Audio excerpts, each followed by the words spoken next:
বিসমিল্লাহির রহমানির রহিম।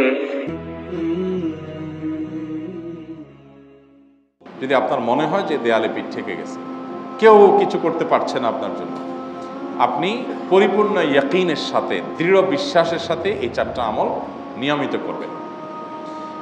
এবং আমি বহু মানুষকে পার্সোনালি এটার পরামর্শ দিয়েছি, ওনারা আমল করেছেন, আমল করে উপকৃত হয়েছেন। এরকম বহু মানুষ আছেন। বৃদ্ধ মানুষ, বাবা ক্যান্সারে আক্রান্ত হয়েছেন অনেক দেরিতে, আল্লাহ তাআলা অলৌকিকভাবে সাহায্য করেছেন। হ্যাঁ, কখনো যদি আল্লাহ তাআলা এই আমলগুলো করার পরও আমার বিপদ দূর না করেন, তাহলে হয় আমার আমলের মধ্যে কোনো ত্রুটি ছিল, অথবা আমার এই বিপদ দূর না হওয়ার মধ্যে আমার জন্য কোনো কল্যাণ নিহিত ছিল। আল্লাহ তাআলা আমার দোয়া কবুল করে যে উপকার হতো তার চেয়ে বেটার কিছু হয়তো আমাকে দিবেন, এই ইয়াকিন একজন ইমানদারের থাকবে। সে 4টা আমলের 1 নম্বর হলো ইস্তেগফারের আমল। ইস্তেগফার, আপনি ফেসে গেছেন কোনো জায়গায়, কোনো উপায় পাচ্ছেন না, আপনি ইস্তেগফার করতে থাকেন। আস্তাগফিরুল্লাহ ওয়া আতুবু ইলাইহি, আস্তাগফিরুল্লাহ ওয়া আতুবু ইলাইহি, আস্তাগফিরুল্লাহ ওয়া আতুবু ইলাইহি, আস্তাগফিরুল্লাহ, আস্তাগফিরুল্লাহ, আস্তাগফিরুল্লাহাল্লাযী লা ইলাহা ইল্লা হুয়াল হাইয়ুল কাইয়্যুম ওয়া আতুবু ইলাইহি ওয়া লা হাওলা ওয়া লা কুওয়াতা ইল্লা বিল্লাহ।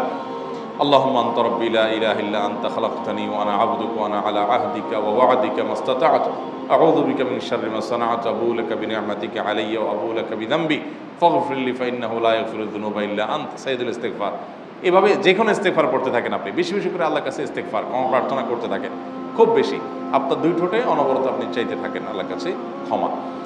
এই ইস্তিগফার সম্পর্কে নবী করিম সাল্লাল্লাহু আলাইহি ওয়াসাল্লাম বলেছেন, মাল্লাজিমাল ইস্তিগফার, যে ব্যক্তি ইস্তিগফারকে আঁকড়ে ধরবে, আঁকড়ে ধরা মানে কি, এটা ছাড়বে না, সে পড়তেই থাকবে অনবরত।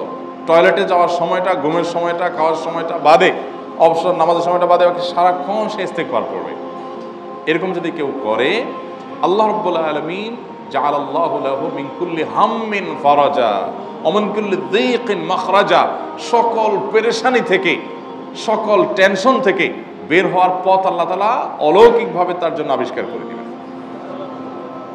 এবং আমি আমার জীবনে যেটা বলেছিলাম, বিস্তারিত বলতে চাই না, এরকম পরিস্থিতি আসছে যে চোখের সামনে কোনো আপাতত রক্ষার কোনো পথ আর খোলা নেই, এমন ভয়াবহ বিপদ।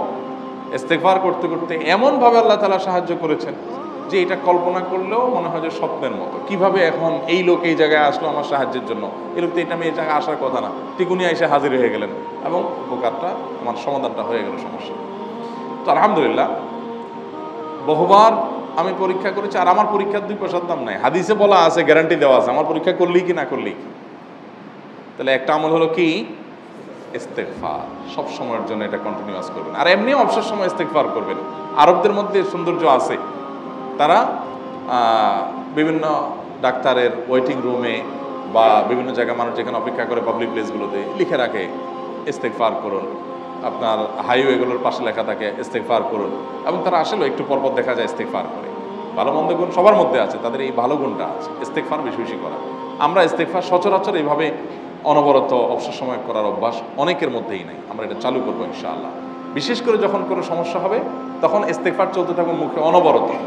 ধীরে ধীরে মহব্বতের সাথে নিজেকে, নিজের পাপ অপরাধগুলোর কথা স্মরণ করে আল্লাহর কাছে মাফ চাইতে থাকবো, পেরেশানি দূর হবে ইনশাআল্লাহ। 1 নাম্বার 2, দুরুদ।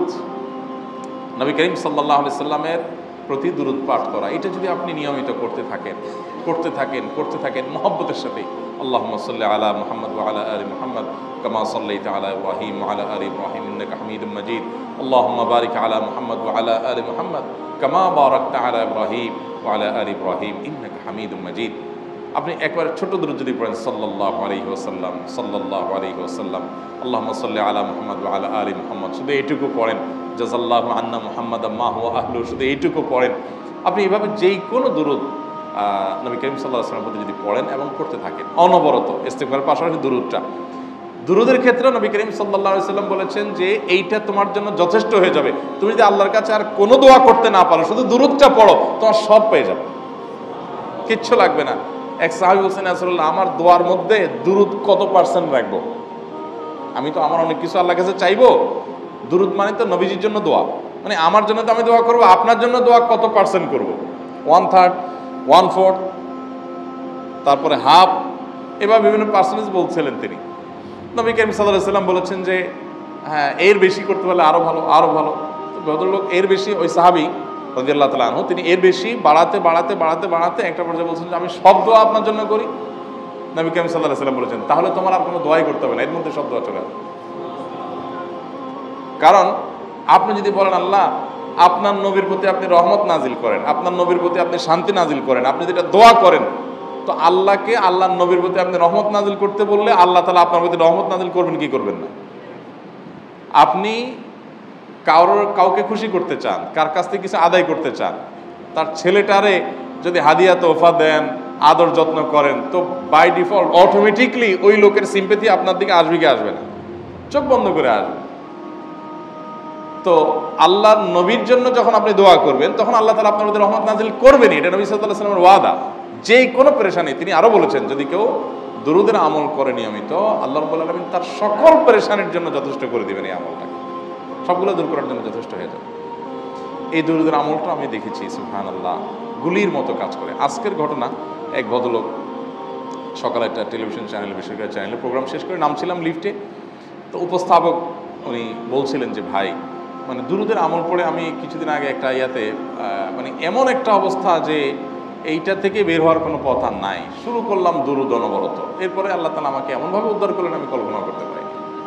আলহামদুলিল্লাহ এই আমলগুলো করে অনেক ভাইরা আমাকে অভিজ্ঞতা জানাইছে যে আলহামদুলিল্লাহ তাদের অভিজ্ঞতা অলৌকিক। হ্যাঁ, ওই যে বললাম কখনো যদি আল্লাহ তাআলা আপনার দোয়া কবুল না করেন তাহলে হয় আমার ত্রুটি আছে, আর না হলে আমার জন্য আল্লাহ তাআলা এর চেয়ে বেটার কিছু রেখেছেন, আমি সেই ইয়াকিন রাখবো ইনশাআল্লাহ। আর এই দোয়াতে সমাধান হবেই হবে, সে বিশ্বাস থাকতে হবে। নবী করিম সাল্লাল্লাহু আলাইহি ওয়াসাল্লাম বলেছেন, হাদিসে কুদসিতে আল্লাহ বলেছেন আনা ইনদাযান্নি আবদি বি, বান্দা আমার প্রতি যেমন ধারণা করে আমি তেমন আচরণ করি। এখন আপনি যদি চিন্তা করেন করে দেখি হয় কি না, দেখি ট্রাই করি, তাহলে ওই আল্লাহ তাআলা বলবেন ঠিক আছে দেখতে থাক। আপনি যদি ইয়াকিন করেন যে না নবী করিম সাল্লাল্লাহু আলাইহি ওয়াসাল্লাম যে বলেছেন অতএব সেটা হবেই, আর আল্লাহ রাব্বুল আলামিনের কাছে আমি ওইভাবেই চাবো যে আল্লাহ দিবেনই, আমি নিয়েই ছাড়বো, ইনশাআল্লাহ গুলি মিস হতে পারে, আপনার দোয়া মিস হবে না। ওই ইয়াকিন, ওই ঈমান আমার মধ্যে আনতে হবে, চেষ্টা করবো তো ইনশাআল্লাহ। তাহলে দুইটা আমল হলো ইস্তেগফার আর দুরূদ। 3 নম্বর আরেকটা আমল হলো দোয়া ইউনুস।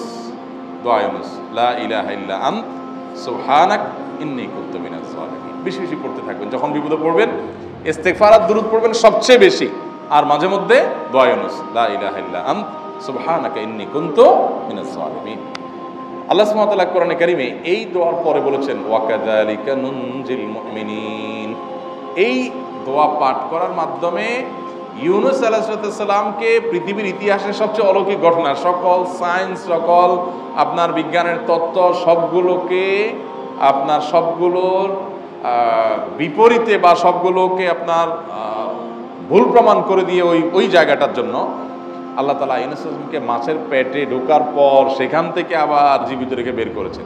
অক্সিজেন অভাবে তো সেখানে এমনি মারা যাওয়ার কথা, আরো নানা কারণে মারা যাওয়ার কথা, তাই না? কিন্তু আল্লাহ তাআলা তাকে রক্ষা করেছেন, কারণ উনি ওই বিপদে পড়ার পর থেকে এটা পড়তেছিলেন, লা ইলাহা ইল্লা আনতা সুবহানাকা ইন্নী কুনতু মিনাজ জালিমিন। তো আল্লাহ তাআলা কোরআনে বলেছেন এটা ইউনুস, তার নবী ইউনুস আলাইহিস সালামকে আল্লাহ তাআলা এর মাধ্যমে রক্ষা করেছেন, সেটা তার জন্য খাস না, এটা তার জন্য স্পেশাল না, বরং আল্লাহ বলেছেন ওয়া কাযালিকা নুনজিল মুমিনিন, এটা দিয়ে আমি তাকে রক্ষা করেছি, একইভাবে ঈমানদারদেরকেও এইটার মাধ্যমে রক্ষা করব। এটা বড় অস্ত্র পেয়ে গেলাম। দোয়া ইউনুস বেশি বেশি পড়বো ইনশাআল্লাহ, লা ইলাহা ইল্লা আনতা সুবহানাকা ইন্নী। আমার দেশে আবার দেখা যায় বিপদ হয়ে গেলে তখন হুজুর ভাড়া করে যে ভাই আপনারা সবাই মিলে এটা 1 লাখ বার পড়ে দেন, 100 লাখ বার পড়ে দেন, টাকা দিব আপনারা পড়ে দেন। আপনারটা আপনি পড়বেন ভাই, হুজুরদের কাছে দোয়া চান সমস্যা নাই, আর হুজুরদেরকে খাটায়া টাকা দিবেন কেন, এমনি টাকা দিবেন না দিয়া। আর এই দোয়া নিজে নিজে করতে থাকবেন। ইউনুস আলাইহিস সালাম ওই সময় কি লোক ঠিক করছিলেন যে ভাই আপনারা সবাই দোয়া ইউনুস পড়েন, আমি গেলাম, আমি মাছের পেটে গেলাম, আপনারা বসেন সবাই দোয়া ইউনুস পড়া দেন, করছেন উনি, ওনারটা উনি করছেন, তো আপনারটা আপনি শুরু করবেন দোয়া ইউনুস না। 4 নম্বর আমল হলো ইয়া যাল জালালি ওয়াল ইকরাম, এটা বিশেষ করে পাঠ করবেন। নবী করিম সাল্লাল্লাহু আলাইহি ওয়াসাল্লাম বলেছেন আলিযু বিয়া যাল জালালি ওয়াল ইকরাম, ইয়া যাল জালালি ওয়াল ইকরাম এইটাকে তোমরা আঁকড়ে ধরবে। ইয়া যাল জালালি ওয়াল ইকরাম মানে কি? এটা আল্লাহকে ডাকা, আর কিছু না, এবং হাদিসে বর্ণিত দোয়া, এটা মাসনুন দোয়া। ইয়া যাল জালালি ওয়াল ইকরাম মানে হে মহা ক্ষমতার অধিকারী, প্রতাপশালী এবং সম্মানের মালিক, এটা বলার মানে হলো আল্লাহর কাছে নিবেদন করা, যেহেতু আপনার প্রতাপ আছে, আপনার জালাল আছে, আপনার বড়ত্ব আছে, হে বড়ত্বের অধিকারী এবং হে সম্মানের অধিকারী, আপনার যদি আল্লাহ তাআলা এটা আপনার যদি এটা আছে, অতএব হে আল্লাহ আপনি আমাকে এটা দান করুন, আপনার সেখান থেকে আমার প্রতি রহম করুন, আপনার সেখান থেকে আমাকে, আপনার বড়ত্ব থেকে আমাকে আপনি হেফাজত করুন, আপনার একরাম থেকে আমাকে আপনি আপনি আমাকে রহম করুন। তো সেই দোয়া আল্লাহ তাআলার কাছে নিবেদন করতে পারি, ইয়া যাল জালালি ওয়াল ইকরাম। এর পাশাপাশি তাহাজ্জুদের নামাজ এবং যে কোনো নফল নামাজ, কারণ নবী সাল্লাল্লাহু আলাইহি সাল্লাম ইজা হাযাবাহু আমরুন সাল্লা, নবীজি সাল্লাল্লাহু আলাইহি সাল্লামের কোনো পেরেশানি শুরু হলে আগে ওযু করে 2 রাকাত নামাজ পড়তেন, ওযু করে 2 রাকাত নামাজ পড়তেন। আমাদের যখন পেটে ব্যথা শুরু হয়, আগে কার কথা মনে পড়ে? ডাক্তারের কথা মনে পড়ে। যখন গায়ে জ্বর আসে, সবার আগে মনে পড়ে কিসের কথা? নাপা, নাপা, ঠিক না? জ্বর আসছে গায়ে, সবার আগে আমরা কি চিন্তা করি? নাপা। নাপা আপনি চিন্তা করেন, খান, নিষেধ না তো, ওষুধ গ্রহণ করা সুন্নত, নবী সাল্লাল্লাহু আলাইহি সাল্লাম নির্দেশ করেছেন ওষুধ সেবন করতে, আপনি করেন, ভালো কথা। কিন্তু ইমানদার সব কিছুর আগে ব্যথা আসছে, তাহলে ব্যথার জন্য একটা ওষুধ দোয়া শিখেছেন, দোয়াটা আগে করবে, পাশাপাশি ওইটা করবে, এলো ইমানদারের কাজ। আমরা আজকাল ইমান থেকে অনেক দূরে সরে গেছি। আল্লাহ আমাদের সেই ইয়াকিন দান করুন। তাহাজ্জুদের সময় দোয়া, অনেক বেশি দোয়া করবেন। তাহলে 4টা আমল ইনশাআল্লাহ আপনাকে এই ভয়াবহ বিপদ থেকে উদ্ধার করার জন্য সাহায্য করবে ইনশাআল্লাহ। সেই ইয়াকিন নিয়ে করবেন। সেই সাথে as-সাদকা তারদুল বালা, দান সদকা করা, অন্যান্য যে আমলগুলো আছে টুকটাক সেগুলোর সাথে সাথে চান। বাকি এই 4টাকে বেসিক্যালি একটু জোরভাবে করতে থাকেন।